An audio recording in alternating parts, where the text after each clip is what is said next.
നേർരേഖയിലേക്ക് പ്രേക്ഷകരെ നിങ്ങൾക്ക് വീണ്ടും സ്വാഗതം. ദിനേശ് ഭായ്, എന്ത് തോന്നുന്നു ഇപ്പൊ ഈ പറഞ്ഞ് കേൾക്കുമ്പോൾ? ഒരു ജനാധിപത്യ രാജ്യത്തിൽ ഒരിക്കലും ഭൂഷണമല്ലാത്ത കഥകളാണ് കേൾക്കുന്നത്. കാരണം ഒരു ഗ്രാമത്തിൽ ഗ്രാമസഭയും പ്രാദേശിക സർക്കാരുകളൊക്കെ ഉണ്ടാകുക എന്ന് പറഞ്ഞാൽ നാടിൻ്റെ സമഗ്ര വികസനത്തിന് സാധാരണക്കാരൻ്റെ കൈകളിലേക്ക് അധികാരം എത്താൻ രാജീവ് ഗാന്ധി വിഭാവനം ചെയ്തൊരു പദ്ധതി അതാണ് ഇങ്ങനെ ഈ ലെവലിൽ കിടക്കുന്നത്. അതിൻ്റെ ഉത്തരം പറയേണ്ടത് കോൺഗ്രസ്സുകാരാണ് ശരിക്കും. കാരണം ഏകദേശം 58 വർഷം അവരുടെ കയ്യിൽ പുതുച്ചേരിയിൽ ഭരണം ഉണ്ടായിരുന്നു. ഈ കഴിഞ്ഞ 5 വർഷം മുന്നെയാണ് ഇത് ഭാരതീയ ജനതാ പാർട്ടിയുടെ കയ്യിലേക്ക് എത്തുന്നത്. അപ്പോൾ അതിനെ മുന്നേ ഉള്ള ഇപ്പോൾ നേരത്തെ വിനോദേട്ടൻ്റെ എടുക്കുന്ന അബദ്ധവശാൽ ഒരു വാക്ക് പറഞ്ഞ പ്രതിപക്ഷം എന്തുകൊണ്ട്? പ്രതിപക്ഷം അവർ തന്നെയാണ്. പോണ്ടിച്ചേരിയിലെ പ്രതിപക്ഷമാണ് കോൺഗ്രസ് എന്നുള്ള വിരാട്ടിന് അറിയില്ലെന്ന് തോന്നുന്നു. ഈ വിഷയത്തില് അല്ലല്ല, നിങ്ങൾ പ്രതിപക്ഷം ഇതിനെതിരെ ശബ്ദം ഉയർത്തിയില്ല എന്ന് പറഞ്ഞു. ഈ കമ്മീഷൻ ഇത്രയും കാലം നീട്ടിക്കൊണ്ടുപോയതിനെതിരെ പ്രതിപക്ഷം ശബ്ദം ഉയർത്തിയില്ല എന്ന് പറഞ്ഞു. നിങ്ങൾ തന്നെയാണ് പ്രതിപക്ഷം. നിങ്ങൾ എവിടെ എന്തും പറഞ്ഞായിട്ട് ഞങ്ങൾ കേട്ടിട്ടില്ല, കമ്മ്യൂണിസ്റ്റ് പാർട്ടിയും പറഞ്ഞായിട്ട് കേട്ടില്ല. ഇപ്പൊ അശോകൻ പോണ്ടിച്ചേരിയിൽ എന്തോ നടത്തി എന്ന് പറയുന്നത്. പക്ഷേ മാഹിയിലൊന്നും അങ്ങനെ ഒരു പ്രക്ഷോഭം ഉണ്ടായിട്ടില്ല. മാഹിയിലെ വേറൊരു കാര്യം കൂടി പറഞ്ഞുതരാം. മാഹിയിൽ ഇപ്പോൾ പോണ്ടിച്ചേരിയിൽ BJP സഖ്യകക്ഷി ഭരിക്കാൻ തുടങ്ങിയിട്ട് 5 വർഷം പൂർത്തിയാവും. അടുത്ത മാസം ആകുമ്പോഴത്തേക്ക് 5 വർഷമാവും.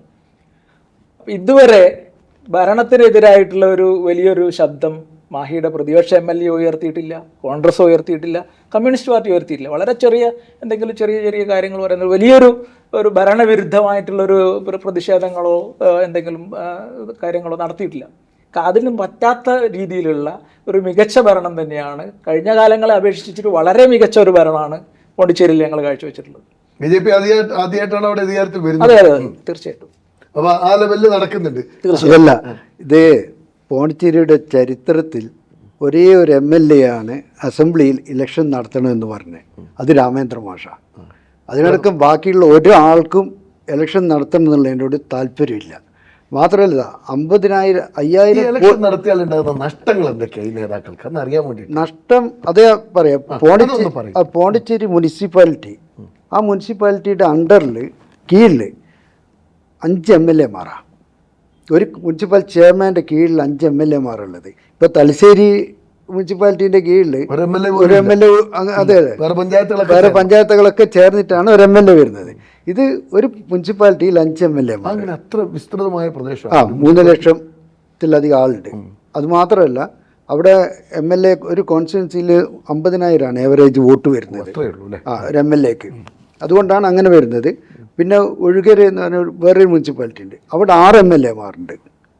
അപ്പോൾ ഈ ചെയർമാൻ എന്ന് പറയുന്ന ആൾ വന്നു കഴിഞ്ഞാൽ ഇവരെക്കാട്ട് കൂടുതൽ പവറായി പോകും. പിന്നെ പുതിയൊരാൾ പൊളിറ്റിക്സിൽ വരാതിരിക്കുക എന്നുള്ളതാണ് അവരെ മെയിൻ ചിന്തയല്ലേ. ഇവരെ കോൺസെൻട്രേറ്റ് ചെയ്യുന്ന ഇവരെ സെൻട്രൽ ഇത് വേണ്ടത്. അങ്ങനെയാണ് അവർ ഇലക്ഷനൊക്കെ നോക്കി നടത്തുന്നത്. പുതിയൊരാൾ പൊളിറ്റിക്സിൽ വരാൻ പാടില്ല. മാഹിയിലും അങ്ങനെ തന്നെ ചിന്തിക്കുന്നു. അങ്ങനെയാണ് ചിന്തിച്ച്. മാഹിയിൽ മുമ്പ് 2 നിയമസഭാ മണ്ഡലങ്ങൾ ഉണ്ടായിരുന്നില്ലേ? ആദ്യം 3 ഉണ്ടായിരുന്നു, പിന്നെ 2ആയി. മാഹി, ചാലക്കര, പന്തക്കൽ. പിന്നെ മാഹി പള്ളൂരായി, പിന്നെ മാഹി മാത്രമായി. എന്തുകൊണ്ട് അങ്ങനെയാക്കി മാറ്റിയത്? ഡീലിമിറ്റേഷൻ വരുന്ന പോപ്പുലേഷന് കണക്കായിട്ടാണല്ലോ വരുന്നത്. അങ്ങനെയാണ് വന്നത്. ഒരെണ്ണമായി മാറി. ഇങ്ങനെ അധികാരം വേറെ ആളിലേക്ക് പോകരുതെന്ന് ആഗ്രഹിക്കുന്നത് ജനാധിപത്യത്തെ ചേർന്നതാണോ വിനോദ്? അങ്ങനെയാണെങ്കിൽ കോൺഗ്രസിന്റെ അധികാരങ്ങൾ ഒരാൾ മാറിക്കൊടുക്കൂലല്ലോ. വത്സരാജ് വന്നതിന് ശേഷം ഇപ്പൊ രമേശ് വന്നല്ലോ. അതെ, 25 കൊല്ലത്തിന് ശേഷം വന്നല്ലോ. 25 വർഷം ഒരാളായിരുന്നു. കേരളത്തിൽ 50 വർഷം നിയമസഭ ചികത്തുന്ന എത്ര ആൾക്കാർ? 40-50 വർഷം ഉണ്ടല്ലോ. മാണിയുണ്ട്, ഉമ്മൻചാണ്ടി സാറുണ്ട്, ഇപ്പം വന്നു. അതൊക്കെ ഒരു പ്രോസസ്സിങ്ങിന്റെ ഭാഗമാണ്. ഞങ്ങൾ എപ്പോഴും അധികാരത്തിന്റെ പിന്നിലൊന്നും പോകുന്നില്ല. ഇപ്പം കോൺഗ്രസ് എത്ര വർഷമായി പ്രതിപക്ഷത്തിരിക്കുന്നു? ഇന്ത്യൻ നാഷണൽ കോൺഗ്രസ് നമ്മുടെ സാന്നിധ്യരായത് മുഴുവൻ പ്രതിപക്ഷം. ഇന്ത്യ കോൺഗ്രസ് നശിച്ചുപോയിട്ടില്ലല്ലോ. കോൺഗ്രസിന്റെ പാരമ്പര്യങ്ങളും കോൺഗ്രസിൻ്റെതായ പ്രവർത്തന പരിചയങ്ങളുണ്ട്. അതിനെ വെച്ചിട്ടാണ് കോൺഗ്രസ് മുന്നോട്ട് പോകുന്നത്. ഞാൻ അതിനാണ് ആമുഖമായിട്ടൊരു കാര്യം പറഞ്ഞത്. 2006-ൽ എങ്ങനെ തെരഞ്ഞെടുപ്പ് നടന്നു കഴിഞ്ഞാലും ആ തെരഞ്ഞെടുപ്പ് നടന്നതിനു ശേഷം വന്ന മയ്യഴി നഗരസഭ മറ്റുള്ള നഗരസഭകൾക്ക് ഒരു മാതൃക തന്നെയാണ്. കാരണം ഞങ്ങൾ ഏറ്റവും കൂടുതൽ ഫണ്ട് കൊടുത്തുള്ള CPM-ന്റെ വാർഡ് കൗൺസിൽ അധികാരമില്ല. ഇവർക്ക് ഒരു അധികാരമില്ല. നിങ്ങളല്ലേ പറഞ്ഞു എല്ലാവർക്കും അധികാരം വരുന്ന ഒരു സംഭവമാണ്. ഇവർ അതിനു വേണ്ടി ശ്രമിച്ചിട്ടില്ല. കൗൺസിലിൽ നിന്നിട്ട് ഇവർക്ക് നമ്മൾ കേരളത്തിൽ ഒരു പഞ്ചായത്തിന്റെ കീഴിലായിരിക്കും സ്കൂൾസ്, അല്ലെങ്കിൽ മുനിസിപ്പാലിറ്റിന്റെ കീഴിലായിരിക്കും ഫയർ സർവീസ്, സ്കൂൾസ്, ഹോസ്പിറ്റൽസ്, അങ്ങനെയൊക്കെ ഉണ്ട്. ഇവിടെ ഒന്നുമില്ല. അപ്പം നിങ്ങൾ പറഞ്ഞു ഒരു മുനിസിപ്പൽ ചെയർമാൻ ഉണ്ടായാൽ അയാളുടെ കീഴിൽ 5 MLA-മാർ വരും, അധികാരം മുനിസിപ്പൽ ചെയർമാനിലേക്ക് പോകും. അധികാര സ്ഥാനാ പറഞ്ഞത്. ഒരു ചെയർമാൻ എന്നുള്ള ഒരു പോസ്റ്റ് ഉണ്ടല്ലോ, അയാൾ MLA-ക്കാട്ടും മേലെയാവും. ഒരു ഫംഗ്ഷൻ വരുന്നേരം പ്രോട്ടോകോൾ പ്രകാരം ചെയർമാൻ ഉണ്ടാവും, മറ്റിവർ 5 പേരുണ്ടാവും. നഗരസഭയ്ക്ക് അധികാരങ്ങൾ ഇല്ലാന്നാണോ താങ്കൾ പറയുന്നത്? തെരഞ്ഞെടുത്താൽ പോണ്ടിച്ചേരി കിട്ടിയിട്ടില്ല, അത് കിട്ടണം. അല്ല, അതിന് കിട്ടിയിരുന്നോ കഴിഞ്ഞ തവണ ഉള്ളപ്പോ? ഇല്ല, പല അധികാരങ്ങളും ഇല്ല. ഒരു അധികാരമില്ലാത്ത എന്ത് ചെയർമാൻ? അധികാരം കോൺഗ്രസ്സുകാരല്ലേ കൊടുക്കേണ്ടത്. ഇവര് കൊടുത്തില്ല, അവര് കൊടുത്തില്ല. വിനോദാട്ടൻ ഞങ്ങൾ അതിന് ശ്രമിച്ചിട്ടുണ്ടോ ഇല്ലയോ എന്ന് വക്കീലിൻ്റെതായ മസ്റ്റ് പാർട്ടിന്റെ കൗൺസിലർമാർ അന്നുണ്ടായിരുന്നു. അവരോട് ചോദിക്കാം, മുനിസിപ്പാലിറ്റി രേഖകൾക്ക് നവാസിനടക്കമുള്ള ആൾക്കാർക്ക്, ദിനേശിനടക്കമുള്ള ആൾക്കാർക്ക് ഞാനായിരുന്നു. എന്തെങ്കിലും അധികാരം ഉണ്ടായിരുന്നു? എന്റെ അധികാര പരിധി കിട്ടുന്ന എല്ലാ സംഗതിയും കൃത്യമായിട്ട് ഞാൻ ഉപയോഗിച്ചു. അധികാരം ഉണ്ടായിട്ടുണ്ട്. സ്കൂളുകളുടെ കീഴിലായിരുന്നു, ഹോസ്പിറ്റലുകളുടെ കീഴിലായിരുന്നു, കമ്മിറ്റി ഉണ്ടായിരുന്നു. എങ്ങനെയാണോ അവിടുത്തെ മുനിസിപ്പൽ ആക്ടും റൂളും പറയുന്നത്, ആ ആക്ടും റൂളിനും അനുസരിച്ചുള്ള അധികാരങ്ങൾ എനിക്ക് മനസ്സിലാകാത്ത, കേരളത്തിൽ മുനിസിപ്പാലിറ്റിയുടെ കീഴിലുള്ള സർക്കാർ ആശുപത്രി, സ്കൂളുകൾ മുഴുവൻ മുനിസിപ്പാലിറ്റിയുടെ കീഴിലാണ്. അവിടെ അങ്ങനെ അല്ലാന്നാണോ പറയുന്നത്? അല്ല, അങ്ങനെയല്ല. അത് ഇവര് കൊടുത്തില്ല, കോൺഗ്രസ് കൊടുത്തില്ല. അതില് ഒരേ നിയമമല്ലേ അല്ല, കോൺഗ്രസ് അത് ഒരു ജീവ ഇറക്കണം, അത് ചെയ്തിട്ടില്ല. 1974 മുനിസിപ്പൽ ആക്ട് ഉണ്ടാക്കിയത് അവിടെ. ആ ആക്ടില് എങ്ങനെയാണോ പറയുന്നത്, നിങ്ങൾ പറയുന്നത് ഇപ്പോൾ കേരളത്തിലായി കഴിഞ്ഞാലും മറ്റ് സംസ്ഥാനങ്ങളിലായി കഴിഞ്ഞാലും ഒരു നഗരസഭയോ അല്ലെങ്കിൽ ഒരു പഞ്ചായത്തോ അതിൻ്റെ മേലെ ചില ഘടകങ്ങളുണ്ടാവും. സെക്രട്ടറി ലെവൽ, ഡയറക്ടർ ലെവൽ ചില ഘടകങ്ങളുണ്ടാവും. ഏതൊരു സംഗതികൾക്കും we want to approach that concerned person for the approval. അതുണ്ട്. കമ്മീഷണർ എന്ന് പറഞ്ഞാൽ, ഞാൻ പറയുന്നത് എന്തിനാണ് ഇതിന് നമ്മളൊരു പഴഞ്ചൊല്ലില്ല, അതുപോലെയാണ്. ഭരണം കൊണ്ടുപോകാൻ അറിയുന്നതിന് ഇതൊന്നും ആവശ്യമില്ല, അധികാരമില്ല. ഭരണം കൊണ്ടുപോകാൻ അറിയുന്നവന് ഒരു നഗരസഭയുടെ വൈസ് ചെയർമാൻ എന്നല്ല, എനിക്ക് ഭരിക്കാൻ അറിയാൻ കപ്പാസിറ്റി ഉണ്ടെങ്കിൽ ഐ ഡോണ്ട് വാണ്ട് എനിത്തിങ്. നമ്മളെ ഭരണഘടനയിൽ കൃത്യമായിട്ട് പഞ്ചായത്ത് രാജ് ആക്ട് വന്നതിന് ശേഷമുള്ള അമെൻമെന്റിൽ കൃത്യമായിട്ട് ഷെഡ്യൂൾ ചെയ്തിട്ടുണ്ട്. ഓരോ പഞ്ചായത്തിൻ്റെ കീഴിൽ 19-20 സ്ഥാപനങ്ങൾ, മുനിസിപ്പാലിറ്റിയുടെ കീഴിൽ 19, അതുപോലെ അത്രയും സ്ഥാപനങ്ങൾ. അത് മുനിസിപ്പൽ ഇലക്ഷൻ വന്നു കഴിഞ്ഞാൽ പിന്നെ അവരുടെ കീഴിലാണ്. മാഹിയിൽ അതൊന്നുമില്ല. ഇവര് ഇത് കേൾക്കുമ്പോൾ ആ സമയത്ത് ഇവരുടെ അടുത്ത് ഞാൻ ഇവ കൗൺസിലർമാരുടെ അടുത്ത് പറഞ്ഞു, കോൺഗ്രസിന്റെ കൗൺസിലർക്ക് എന്നെ സമീപിച്ചു, നിങ്ങൾ കൊടുക്കണം കേസ്. ഞാൻ ചോദിച്ചു, എന്താ നിങ്ങൾക്ക് കൊടുത്തുകൂടെ എന്ന് ചോദിച്ചു. കേസ് കൊടുത്തുകൂടെ? മുനിസിപ്പാലിറ്റി ഇല്ല, നിങ്ങളോട് പറയാ, എന്നോട് വന്നിട്ട് കേസ് കൊടുക്കാൻ അല്ല എന്താ കാരണം എന്നറിയാം. അപ്പൊ ഞാൻ ചോദിച്ചു, നിങ്ങൾക്ക് തന്നെ കൊടുത്താൽ പോരെ? ഇല്ല, നമ്മള് സർക്കാരാണ് അധികാരം തരാത്തത്, അതുകൊണ്ട് നമുക്ക് കൊടുക്കാൻ പറ്റില്ല, നിങ്ങളൊന്ന് മുൻകൈ എടുക്കണം. അത് ആ ഒരു കാര്യം മാഹിയിൽ വേറെ ഒരു കോൺട്രഡിക്ഷൻ എന്ന് പറഞ്ഞു കഴിഞ്ഞാല് ചെയർമാനെ നേരിട്ട് തെരഞ്ഞെടുക്കുക. ഇവിടുത്തെ പോലെയല്ല.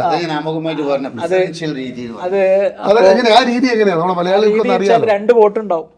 ഇപ്പൊ ഒരു വോട്ട് ചെയർമാനും ഒരു വോട്ട് കൗൺസിലർക്കും. കൗൺസിലർമാർ ചേർന്നല്ല ചെയർമാൻ.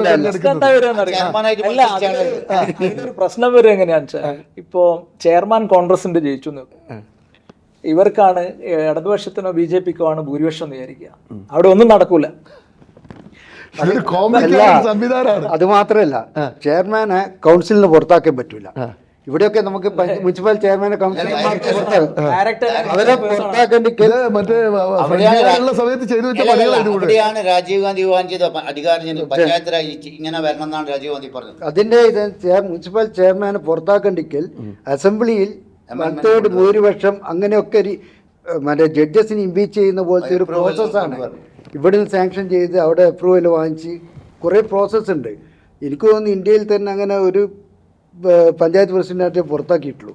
പക്ഷെ വേറെ ഇതിലുള്ള ഒരു കാര്യം നമ്മൾ ശ്രദ്ധിക്കേണ്ടതെന്ന് വെച്ചാൽ, ഇപ്പോൾ നമുക്ക് കഴിഞ്ഞ 5 വർഷം എടുത്തു കഴിഞ്ഞാൽ, ഇപ്പോൾ പഞ്ചായത്ത് മുനിസിപ്പാലിറ്റി ഇല്ലെങ്കിൽ കൂടി കേന്ദ്രത്തിൻ്റെ ഒരുപാട് ഫണ്ടുകൾ പുതുച്ചേരിക്കും മാഹിക്കും വേണ്ടിയിട്ട് സെൻട്രൽ ഗവൺമെൻറ് കൊടുത്തിട്ടുണ്ട്. പുതിയ പുതിയ സ്കീമുകൾ ഉണ്ടാക്കിയിട്ട് അതിൽ നിന്നൊക്കെ കൊടുത്തിട്ടുണ്ട്. ഇപ്പോൾ മാഹിയിൽ തന്നെ ആദ്യമായിട്ട് റോഡ് വികസനത്തിന് ടൈഡ് ഫണ്ട് നമ്മുടെ സെൻട്രൽ ഗവൺമെൻറ് കൊടുത്തതാണ്. അങ്ങനെ ഒരുപാട് ഫണ്ടുകൾ അല്ലാത്ത രീതിയിൽ മാഹിക്കും പുതുച്ചേരിക്കും കിട്ടുന്നതുകൊണ്ടാണ് ഈ ഒരു അറിയാത്തത്. മാഹി മുനിസിപ്പാലിറ്റിക്ക് വേറെ പ്രത്യേകത. ആ മാഹി മുനിസിപ്പാലിറ്റിയിൽ ഇപ്പോൾ 10 വാർഡുകളാണ്.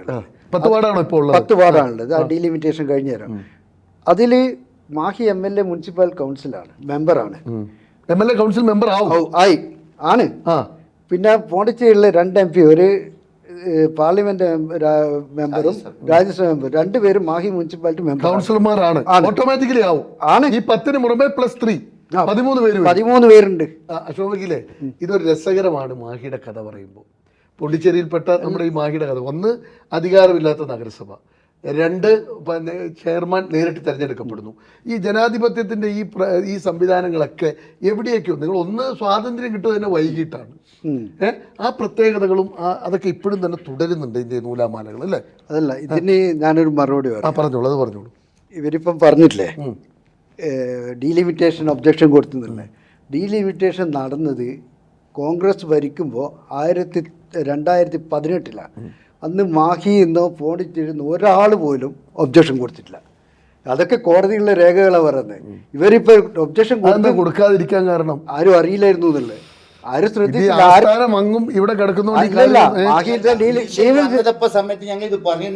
കമ്മീഷൻ വന്നത് ഏത് കൊല്ലം അതുപോലെ തന്നെ അന്നത്തെ LIDന്റെ ആൾക്കാർക്ക് നമ്മൾ പറഞ്ഞത് ഞങ്ങൾ അറിയിൽ വന്ന ഉടനെ ഞങ്ങൾ ഒബ്ജക്ട് ചെയ്തിട്ടുണ്ട്. പക്ഷേ പറഞ്ഞ പോലെ കേസിലേക്ക് പോയിട്ടില്ല. ഒബ്ജക്ഷന് 10 days ടൈം കൊടുത്തു. ഡീലിമിറ്റേഷൻ ഇങ്ങനെ നടത്തിയിട്ടുണ്ട്. അത് ഗസറ്റിൽ വന്നു 2018.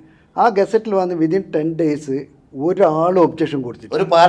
ഒരു പാർട്ടിയും ക്ലാരിഫിക്കേഷൻ എന്ന് വെച്ചാൽ അത് നമ്മളിപ്പോൾ അന്വേഷിച്ചപ്പോൾ അന്ന് ആ സമയത്ത് ഉള്ള ഉദ്യോഗസ്ഥന്മാർ ഒരു കരട് ഡീലിമിറ്റേഷൻ ചെയ്ത് അങ്ങോട്ട് അയച്ചു. പക്ഷെ സാധാരണഗതിയിൽ കരട് അംഗീകരിക്കൂല. ഇങ്ങോട്ട് അതിൻ്റെ ഒന്നും കൂടി തിരിച്ചയച്ചിട്ട് അതിനെ ഒന്ന് മോഡിഫൈ ചെയ്തിട്ട് വേണം അയക്കാൻ. അത് നടന്നില്ല. അത് നടന്നില്ല എന്ന് മാത്രമല്ല, അന്ന് ഭരണത്തിലിരിക്കുന്നവരാണ് അതൊക്കെ ശ്രദ്ധിക്കേണ്ടത്. കോൺഗ്രസ് ആണ് അന്ന് ഭരണത്തിലുള്ളത്. അപ്പോൾ സ്വാഭാവികമായിട്ടും അവർ ആ പ്രക്രിയ നടത്തിയില്ല എന്നുള്ളതാണ്. മാഹിയിലും പുതുച്ചേരിയിലും നടക്കുന്ന ഭൂരിഭാഗം സംഗതികൾ ഇങ്ങനെയാണ്. അതിപ്പോൾ നമുക്ക് ആരെയും ഒരു ദിവസം പോയിട്ട് കുറ്റം പറയാൻ പറ്റില്ല. കാരണം അങ്ങനെ ആക്കി വെച്ചാണ് കാലാകാലമായിട്ട്. ഒരു ഇലക്ഷൻ്റെ പണ്ട് ഫ്രഞ്ചുകാർ കാലത്തുള്ള ഇലക്ഷൻ്റെ ഒരു പ്രത്യേകതയുണ്ട്. നമുക്കിപ്പോൾ വോട്ടേഴ്സ് ID കാർഡ് ഉണ്ട്.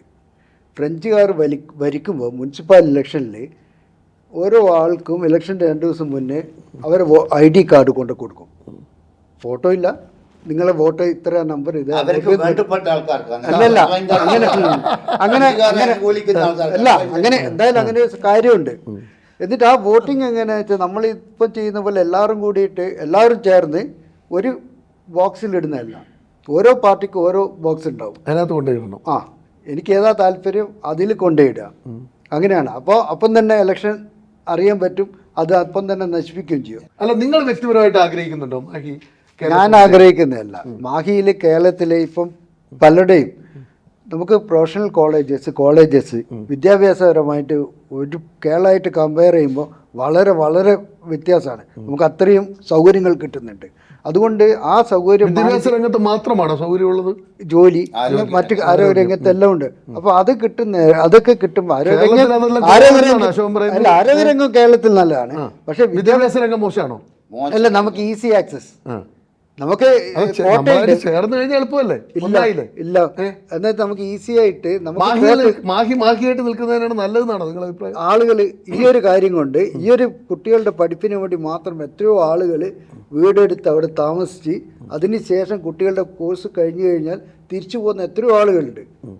അതൊക്കെ ഈ ഒരു ബെനിഫിറ്റാണ് മായ്ക്ക് ഇപ്പം മേജറായിട്ട് കിട്ടാൻ പോകുന്നത്. അല്ല, അതിലേക്ക് എന്ന് പറഞ്ഞോട്ടെ, ഇതല്ല നമ്മൾ മുനിസിപ്പാലിറ്റിയുടെ കാര്യം പറയുമ്പോൾ മുനിസിപ്പാലിറ്റി ഇലക്ഷൻ നടക്കാത്തത് കൊണ്ട് രാഷ്ട്രീയം മറ്റു കാര്യങ്ങളല്ല.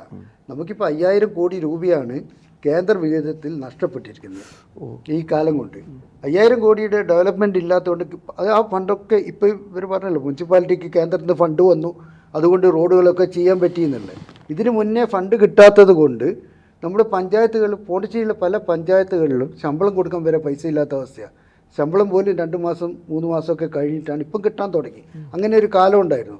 ഇപ്പോൾ 5000 കോടി എന്ന് പറഞ്ഞാൽ നമ്മുടെ ജനസംഖ്യ അടിസ്ഥാനത്തിൽ നമുക്ക് ഏകദേശം 300 കോടിയുടെ ഡെവലപ്മെൻറ്റ് മാഹിയിൽ ഉണ്ടാകുമായിരുന്നു. ആ 5000 കോടി കിട്ടിയിട്ടുണ്ടെങ്കിൽ ആ മാഹിയുടെ വിഹിതം വെച്ചാൽ ആ 9 സ്ക്വയർ കിലോമീറ്ററിൻ്റെ ഉള്ളിൽ 300 കോടിയുടെ ഡെവലപ്മെൻറ്റ് എന്ന് പറഞ്ഞാൽ എത്രയായിരിക്കും?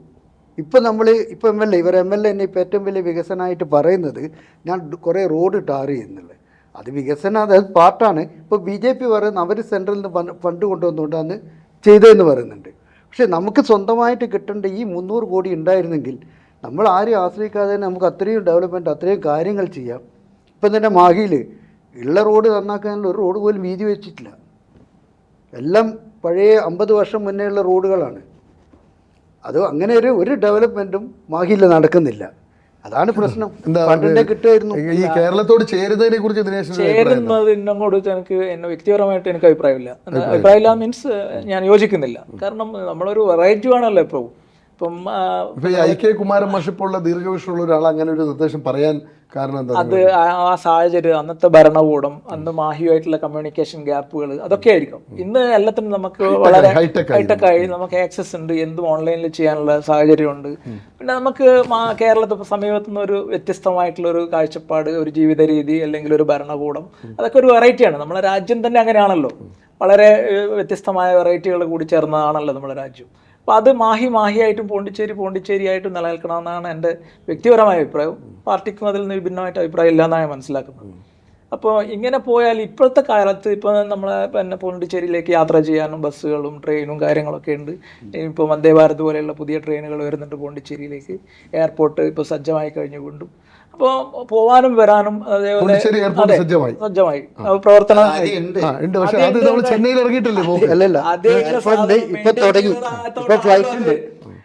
ആദ്യമുള്ള സാധനം ചെയ്യേണ്ട ആള് അത് മെയിൻറ്റെയിൻ ചെയ്യണ്ടേ? അത് ചെയ്യാത്തതുകൊണ്ടാണല്ലോ നിന്ന് പോകുന്നത്. അപ്പോൾ നമ്മളെ ഭരണം വന്നപ്പോൾ അതൊക്കെ സജ്ജമാക്കിയിട്ടുണ്ട്. ഇനി കണ്ണൂരേക്കുള്ള ഫ്ലൈറ്റ് തുടങ്ങാനുള്ള ഇപ്പം എയർപോർട്ട് മാനേജർ ലെറ്റർ നമ്മൾ അയച്ചിട്ടുണ്ട്.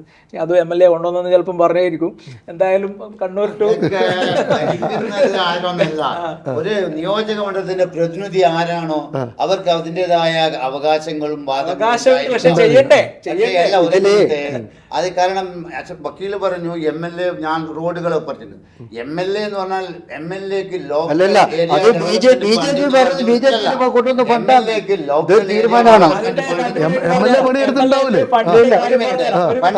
പറഞ്ഞോട്ടെ, MLAക്ക് ഭരണഘടന അടിസ്ഥാനത്തിൽ ഒരു MLAക്ക് ഏരിയ ഡെവലപ്മെന്റ് ഫണ്ട് പറഞ്ഞിട്ട് ഫണ്ട് ഉണ്ട്. ഒരു മിനിറ്റ്, അത് MLA ത്രൂ തന്നെയേ ചെയ്യാൻ പറ്റുള്ളൂ. അത്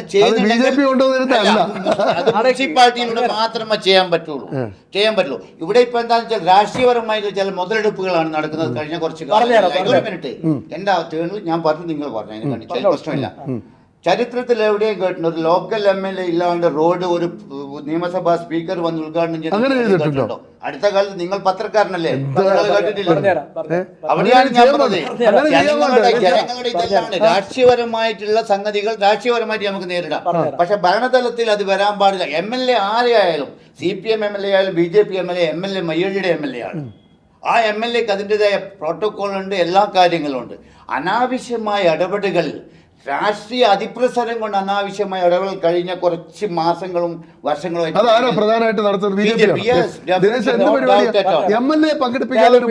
പറഞ്ഞെടുക്കുന്ന തുടങ്ങാം. അതെ അതെ, അവര് പറഞ്ഞത് MLAക്കാണ് എല്ലാ അധികാരവും. പറയുന്നത് മുഴുവൻ കേൾക്കും. ഇതിന്റെ മുന്നേ ഒരു MLA ഉണ്ടായിരുന്നു. പോണ്ടിച്ചേരി ഭരിക്കുന്നത് കോൺഗ്രസ്, മാഹിയിലും ഈ പറഞ്ഞ എല്ലാ അധികാരമുള്ള ഒരു MLA ഉണ്ടായിരുന്നു. ആരാന്നറിയോ? രാമേന്ദ്ര മാസ്റ്റർ. ആ രാമേന്ദ്ര മാസ്റ്റർക്ക് ആകെ പോണ്ടിച്ചേരി ഗവൺമെന്റ് കൊടുത്ത LED ഫണ്ട്, വികസന ഫണ്ട് എത്രയെന്നറിയാം? 1,80,00,000 റുപ്യ. മനസ്സിലായോ? അതായത് കോൺഗ്രസ് പോണ്ടിച്ചേരി ഭരിക്കുമ്പോൾ കോൺഗ്രസ് സർക്കാർ കഴിഞ്ഞ 5 വർഷം രാമേന്ദ്ര മാസ്റ്റർക്ക് കൊടുത്ത ഫണ്ടാണ് 1,80,00,000 റുപ്യ. എന്തുകൊണ്ടാണ് അത് കൊടുത്തതെന്നറിയാം? BJP സെൻട്രൽ ഫണ്ട് ഒരു മിനിറ്റ് പറഞ്ഞുതരാം. ഇതിൽ ഇവർക്ക് ഇപ്പൊ BJP തടഞ്ഞു എന്ന് പറയാം. പക്ഷേങ്കിൽ പോണ്ടിച്ചേരിയിലുള്ള ആളുകൾ അല്ലെങ്കിൽ കോൺഗ്രസ്സുകാർ, മാഹിയിലെ കോൺഗ്രസ്സുകാർ നമ്മുടെ ഇപ്പോഴുള്ള MLA ഒന്നും ചെയ്യരുതെന്ന് ആഗ്രഹിച്ചാണ്. ചെയ്തു കഴിഞ്ഞാൽ അദ്ദേഹത്തിന് ക്രെഡിറ്റ് പോവും. അടുത്ത ഇലക്ഷൻ വരുമ്പോൾ വീണ്ടും അദ്ദേഹം MLA ആവും. അതുകൊണ്ട് മാത്രം തടഞ്ഞു വെച്ചതാണെന്നാണ് ഞങ്ങൾ മനസ്സിലാക്കിയത്. സത്യമല്ലേ? എനിക്ക് പറയാം, ഇപ്പൊ പോണ്ടിച്ചേരിയിൽ BJP വന്നു. നമ്മുടെ കോൺഗ്രസ്, നമ്മുടെ പ്രതിപക്ഷ MLA, മാഹി MLAക്ക് ഇവർ പറയുന്ന പോലെ ഒരു എന്താ പറയാ ഇതും BJP കാണിച്ചിട്ടില്ല. 11 കോടി രൂപ അദ്ദേഹത്തിന് കൊടുത്തു ഈ 5 വർഷം കൊണ്ട്.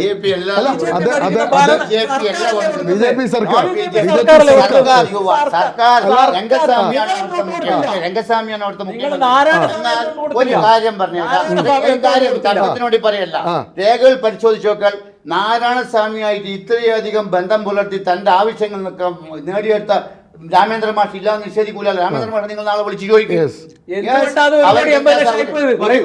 കണക്കുകൾ അതിനകത്ത് വിനോദം പറഞ്ഞ ഒരു പ്രധാന പ്രശ്നം എന്ന് പറഞ്ഞാൽ MLA പങ്കെടുപ്പിക്കാതെ ആ നാട്ടിൽ വന്നൊരു സ്പീക്കർ ഉദ്ഘാടനം നടത്തി പറഞ്ഞുതരാം.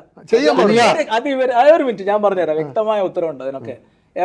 സ്പീക്കർ ഒരു റോഡ് ഉദ്ഘാടനം ചെയ്തിട്ടില്ല.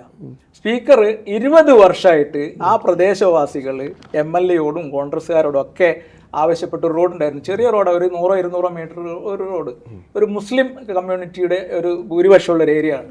അപ്പോൾ റീസെൻ്റ്ലി അവർ നമ്മളെ സമീപിച്ചു. നമ്മൾ 20 വർഷമായിട്ട് ഈ റോഡിന് പിന്നെ അപേക്ഷിക്കുന്നത് കിട്ടിയില്ല, ഇന്റർലോക്ക് റോഡ് ചെയ്യാമെന്ന് പറഞ്ഞു, പിന്നെ അതിൻ്റെ ഫണ്ട് പാസ്സാക്കി, അത് പറ്റില്ല എന്ന് ഞങ്ങൾ പറഞ്ഞു. ദേഷ്യം കൊണ്ട് MLA ഇപ്പോൾ ഞങ്ങൾക്ക് ഇത് ചെയ്തു തരുന്നില്ല എന്ന് പറഞ്ഞു. ഞങ്ങൾ പറഞ്ഞു ഞങ്ങൾ ചെയ്തു തരാമെന്ന് പറഞ്ഞു. ഞങ്ങൾ അവിടെ നിന്ന് അതിൻ്റെ എസ്റ്റിമേറ്റ് തയ്യാറാക്കാൻ പറഞ്ഞു. BJP അല്ല, BJP-ക്കാര് എന്തിനാണ് പറയുന്നത്? പോണ്ടിച്ചേരിയിലുള്ള ഞങ്ങളുടെ നോമിനേറ്റഡ് MLA-മാരുടെ നമ്മുടെ MP-ന്റെ ഫണ്ട് റിലീസ് ചെയ്യാൻ വേണ്ടിയാണ്, അല്ലാതെ എസ്റ്റിമേറ്റ് റെഡിയാക്കി പണിയെടുക്കാനല്ല. അപ്പൊ ഇതിന്റെ അപകടം മനസ്സിലാക്കിക്കൊണ്ട് അവിടെയുള്ള ഫണ്ടിലൊക്കെ തയ്യാറാക്കി ഈ റോഡ് ഇവർ ചെയ്തു. റോഡ് പണിയെടുത്തു. ഞങ്ങൾ ഇടപെട്ട് 1 മാസം കൊണ്ട് ആ റോഡ് ടാർ ചെയ്തത്. ആരുടെ ഫണ്ട്? MLA തന്നെയാണോ മുൻകൈ എടുത്ത് ചെയ്യുന്നത്? ആരുടെ? മുനിസിപ്പാലിറ്റിയുടെ fund. MLA local area development fund. അത് പറയണോ? എന്തുകൊണ്ട് ഈ MLA ഇപ്പൊ 5 വർഷമായിട്ട് എന്തുകൊണ്ട് ഇവർക്ക് ഇത് ചെയ്തു കൊടുത്തില്ല? അവിടുത്തെ ആൾക്കാരെ പറഞ്ഞുതരാം,